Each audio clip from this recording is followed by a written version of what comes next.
ಪ್ರಾಪಂಚಿಕ ಬದುಕಿನಲ್ಲಿ ಮಾನವನ ನಿಜವಾದ ಕರ್ತವ್ಯಗಳೇನು?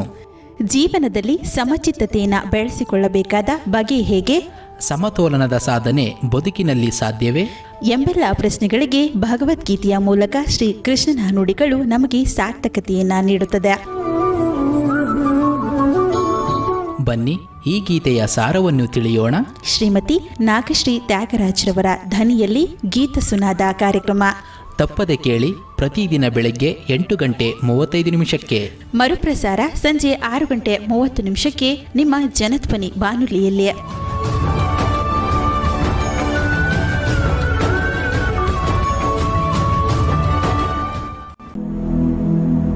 ಓಂ ಶ್ರೀಕೃಷ್ಣ ಪರಬ್ರಹ್ಮಣೇ ನಮಃ.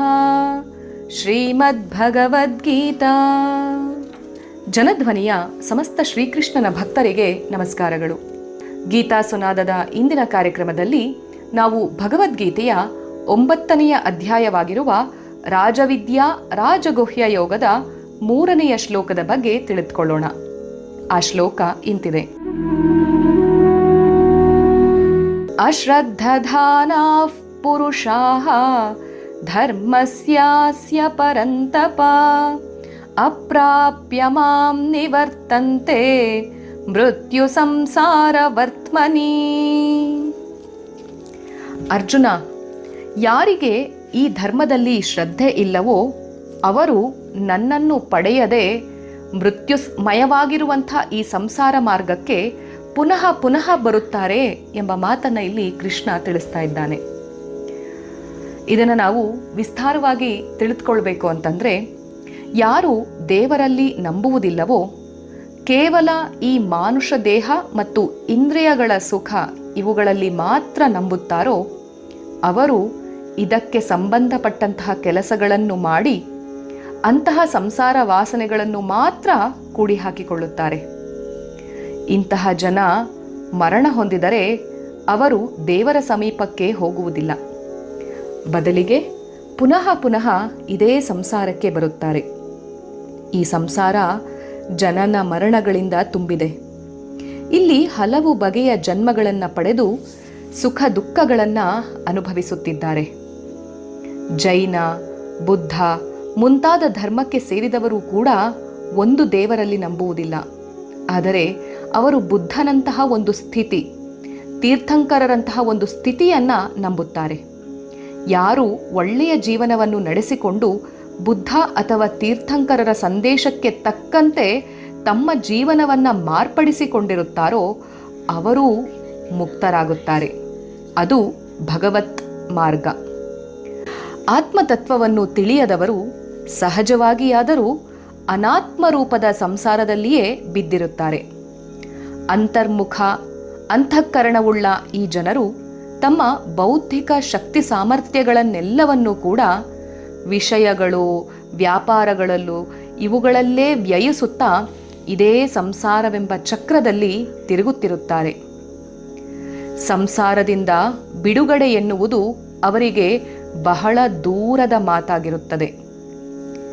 ವಿಷಯಗಳ ಬೆನ್ನಟ್ಟಿದಷ್ಟೂ ಕೂಡ ಮನುಷ್ಯನಿಗೆ ಅಶಾಂತಿ ಜಾಸ್ತಿ. ಇದನ್ನೇ ಸಂಸಾರವೆನ್ನುವುದು. ಸಮುದ್ರದ ಯಾವುದೇ ಭಾಗದಿಂದ ನೀರನ್ನು ತೆಗೆದು ರುಚಿಸಿದರೂ ಕೂಡ ಅದು ಉಪ್ಪೇ ಆಗಿರುತ್ತದೆ. ಹಾಗಾಗಿ ಪ್ರಪಂಚದ ಸ್ವರೂಪವೇ ಸಂಸಾರವೆಂದ ಮೇಲೆ ಅಲ್ಲಿರುವ ವಿಷಯಗಳ ಬೆನ್ನಟ್ಟುವುದೆಂದರೆ ಅದು ಮತ್ತೆ ಸಂಸಾರವೆಂಬ ಚಕ್ರಕ್ಕೆ ಸಿಕ್ಕಿಬಿದ್ದಂತೆ. ಹಾಗಾಗಿ ನಾಮರೂಪ ಜಗತ್ತಿನ ಸ್ವರೂಪವೇ ನಶ್ವರವಾಗಿರುವಂಥದ್ದು. ಪ್ರಪಂಚದಲ್ಲಿರುವ ಎಲ್ಲ ವಸ್ತುಗಳ ಬದಲಾವಣೆ ಆಗುತ್ತಲೇ ಇರುತ್ತದೆ. ಪರಮಾತ್ಮನು ಇಲ್ಲಿ ಜಗತ್ತನ್ನು ಮೃತ್ಯುವಿನ ದವಡೆಯೊಳಗೆ ಸಿಕ್ಕಿರುವ ಜಗತ್ತು ಎಂದು ವಿವರಿಸಿದ್ದಾನೆ. ವೇದಾಂತದಲ್ಲಿ ಶ್ರದ್ಧೆ ಎಂಬುವ ಶಬ್ದಕ್ಕೆ ಬಹಳ ಅರ್ಥವಿದೆ.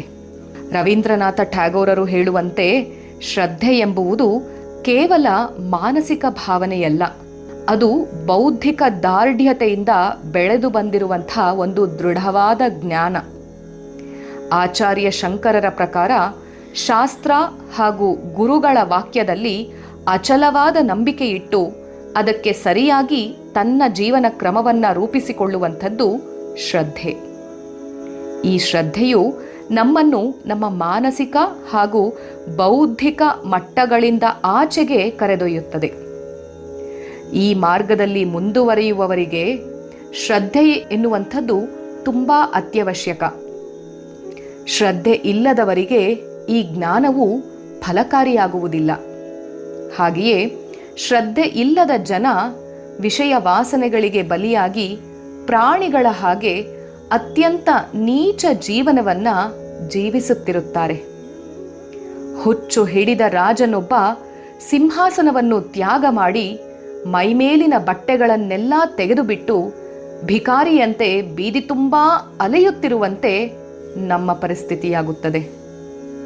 ನಮ್ಮ ಸ್ವರೂಪವು ಕೂಡ ಸಚ್ಚಿದಾನಂದ ಸ್ವರೂಪವಾಗಿದ್ದರೂ ಕೂಡ ಅದರ ಬಗ್ಗೆ ನಮಗೆ ಪೂರ್ಣ ಶ್ರದ್ಧೆ ಇಲ್ಲದಿರುವುದರಿಂದ ನಾವು ಸಂಸಾರಿಗಳಾಗಿಯೇ ಒದ್ಲಾಡಬೇಕು. ಹಾಗಾಗಿ ಸಾಮಾನ್ಯವಾಗಿ ಕಾಣುವಂಥ ಈ ಶ್ಲೋಕವು ಸಂಸಾರಗಳಿಗೆ ಅತ್ಯಂತ ಮಹತ್ವದ ಸಂದೇಶವನ್ನು ಇಲ್ಲಿ ಕೊಡ್ತಾ ಇದೆ.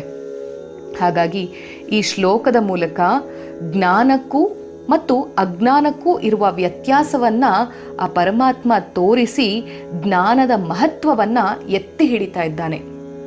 ಹಾಗಾಗಿ ನಾವು ಈ ಜಗತ್ತಿನಲ್ಲಿ ಕರ್ಮವನ್ನು ಎಷ್ಟು ಮಾಡ್ತೇವೋ, ಕೆಲಸಗಳನ್ನು ಎಷ್ಟು ನಿರ್ವಹಿಸ್ತೇವೋ, ಕಾರ್ಯಗಳನ್ನು ಎಷ್ಟು ಸಫಲವಾಗಿ ಮಾಡ್ತೇವೋ, ಅದ್ರ ಜೊತೆಗೆ ಆ ಕಾರ್ಯವನ್ನು ಮಾಡ್ತಾ ಆ ಕಾರ್ಯದ ಬಗ್ಗೆ ಮತ್ತು ಆ ಕಾರ್ಯದ ಫಲ ಸಮರ್ಪಣೆಯ ಬಗ್ಗೆ ಜ್ಞಾನವನ್ನು ಬೆಳೆಸ್ಕೊಳ್ಬೇಕು. ಅಂಥ ಜ್ಞಾನವನ್ನು ನಾವು ಶ್ರದ್ಧೆಯಿಂದ ಮುಂದುವರಿಸ್ಕೊಂಡೇ ಹೋದಲ್ಲಿ ಮತ್ತೆ ಇದೇ ಸಂಸಾರದ ಒಂದು ಬಂಧನಕ್ಕೆ ಬರೋದಕ್ಕೆ ಆಗೋದಿಲ್ಲ. ಹಾಗಾಗಿ ಆತ್ಮತತ್ವವನ್ನು ತಿಳಿಯದವರು ಸಹಜವಾಗಿಯಾದರೂ ಈ ಅನಾತ್ಮ ರೂಪದಲ್ಲಿಯೇ ಇರ್ತಾರೆ. ಹಾಗಾಗಿ ನಾವು ಹೆಚ್ಚು ಹೆಚ್ಚು ವಿಷಯಗಳ ಬೆನ್ನಟ್ಟಿ ಹೋದಷ್ಟು, ಅಂದರೆ ನನಗೆ ಈ ಕೆಲಸ ಆಗಬೇಕು, ಆ ಕೆಲಸ ಮಾಡಬೇಕು, ಇದನ್ನು ಮಾಡಬೇಕು, ಅದನ್ನು ತಗೊಳ್ಬೇಕು, ಇದನ್ನು ನನ್ನದಾಗಿಸ್ಕೊಳ್ಬೇಕು, ಆಸ್ತಿ ಮಾಡಬೇಕು, ಸಂಪತ್ತನ್ನು ಗಳಿಸ್ಬೇಕು, ಜಯವನ್ನೇ ನಾನು ಹೋಗಬೇಕು, ಇಂಥ ಕೆಲಸಗಳಾಗಿಯೇ ತೀರಬೇಕು ಅಂತ ಹೇಳಿ ಆಸೆ ಆಕಾಂಕ್ಷೆಗಳ ಹಿಂದೆಯೇ ಬಿತ್ತು ಅಂತಂದರೆ ಮತ್ತೆ ನಾವು ಇದೇ ಸಂಸಾರದ ಚಕ್ರಕ್ಕೆ ಬಂದು ಬೀಳಬೇಕಾಗತ್ತೆ. ಅದು ಹೇಗೆ ಅಂತಂದರೆ, ಈ ಪ್ರಪಂಚವೇ ಹಾಗಿದೆ. ಸಮುದ್ರದ ಯಾವ ಭಾಗದಲ್ಲಿಯೇ ಹೋಗಿ ನಾವು ಒಂದು ಹಿಡಿ ನೀರನ್ನು ಅಥವಾ ಒಂದು ಹನಿ ನೀರನ್ನು ಕುಡಿದ್ರೂ ಕೂಡ, ರುಚಿ ನೋಡಿದ್ರೂ ಕೂಡ ಅದು ಉಪ್ಪುಪ್ಪಾಗಿಯೇ ಇರುತ್ತೆ. ಹಾಗಾಗಿ ಪ್ರಪಂಚವೇ ಹೇಗೆ ನಿರ್ಮಾಣ ಆಗಿದೆ ಅಂತಂದರೆ, ಒಬ್ಬ ಮನುಷ್ಯ ಇದೇ ಆಸೆ ಆಕಾಂಕ್ಷೆಗಳ ಹಿಂದೆ ಬೀಳುವಂಥ ಒಂದು ಮನಸ್ಥಿತಿಯಲ್ಲಿ ಇದ್ದಾನೆ. ಆದರೆ ಅದನ್ನು ಮೀರಿ ಹೋಗುವಂಥವನಿದಾನಲ್ಲ, ಅವನೇ ಈ ಯೋಗಿ ಅಂತ ಹೇಳಿಸ್ಕೊಳ್ಳೋ ಅಂಥದ್ದು. ಹಾಗೆ ಯೋಗಿ ಆಗಬೇಕು ಅಂತಂದರೆ ಕೋಟ್ಯಾಂತರ ಕೋಟಿ ಜನಗಳಲ್ಲಿ ಒಬ್ಬ ಯೋಗಿ ಆಗಬಹುದಂತೆ. ಅಟ್ಲೀಸ್ಟ್ ಯೋಗಿ ಆಗ್ಲಿಕ್ಕಾಗಲಿಲ್ಲ ಅಂದ್ರೂ ಯೋಗಿ ಆಗುವಂತಹ ಹಂತಕ್ಕೆ ಒಂದೊಂದೇ ಹೆಜ್ಜೆಯನ್ನು ಇರಿಸಿಕೊಂಡಾದರೂ ನಾವು ಹೋಗಬೇಕು ಅಂತ ಹೇಳಿ ಇಲ್ಲಿ ಕೃಷ್ಣ ಹೇಳ್ತಿರುವಂಥದ್ದು. ಈ ಒಂದು ಶ್ಲೋಕಕ್ಕೆ ಅದು ಯಾವ ಮುದ್ದುರಾಮನ ಪದ್ಯ ಸೂಕ್ತವಾಗತ್ತೆ ಗಮನಿಸೋಣ ಬನ್ನಿ. ಚಂದ್ರಮರೆಯಾದೊಡನೆ ಕೌಮುದಿಯ ತಂಪಿರದು, ಚಂದ್ರಮರೆಯಾದೊಡನೆ ಕೌಮುದಿಯ ತಂಪಿರದು, ಮಾಯವಾಗದೆ ಮಿಂಚು ಮೋಡ ಸರಿದೊಡನೆ, ಹಣಚೀಲ ಹೋದೊಡನೆ ಬಲು ದೂರ ಬಾಂಧವರು, ಹಣಚೀಲ ಹೋದೊಡನೆ ಬಲು ದೂರ ಬಾಂಧವರು, ಚಂಚಲವೋ ಬಾಂಧವ್ಯ ಮುದ್ದು ರಾಮ, ಚಂಚಲವೋ ಬಾಂಧವ್ಯ ಮುದ್ದು ರಾಮ. ಹಾಗಾಗಿ ಕೌಮುದಿಯ ತಂಪಿನಲ್ಲಿ ಚಂದ್ರ ಮರೆಯಾದೊಡನೆ ಮಿಂಚು ಮೋಡ ಮಾಯವಾಗದೇ ಇರುತ್ತಾ? ಹಾಗಾಗಿ ಹಣದ ಚೀಲ ಎಂಬುದು ನಮ್ಮಿಂದ ದೂರವಾಗಿಬಿಟ್ರೆ ಬಂಧುಗಳು, ಬಾಂಧವರು, ನೆಂಟರು, ಇಷ್ಟರು ಅವರು ಕೂಡ ದೂರ ಆಗೋಗ್ಬಿಡ್ತಾರೆ. ಹಾಗಾಗಿ ಬಾಂಧವ್ಯ ಎಂಬುವಂಥದ್ದು ತುಂಬ ಚಂಚಲ. ಹಾಗಾಗಿ ಕೇವಲ ಬಾಂಧವ್ಯದ ಸುಳಿಯಲ್ಲೇ ನಾವು ಸಿಲುಕದೆ ನಾವು ವೈಯಕ್ತಿಕ ಜ್ಞಾನವನ್ನು ಬೆಳೆಸಿಕೊಂಡು ಭಗವಂತನಲ್ಲಿ ಶರಣಾಗಬೇಕು ಅನ್ನುವಂಥದ್ದೇ ಮುದ್ದುರಾಮನ ಮಾತು ಕೂಡ. ಅತ್ತ ಕಡೆ ನಮ್ಮ ಚಿತ್ತ ಹರಿಯಲಿ. ಸರ್ವಂ ಶ್ರೀ ಕೃಷ್ಣಾರ್ಪಣಮಸ್ತು.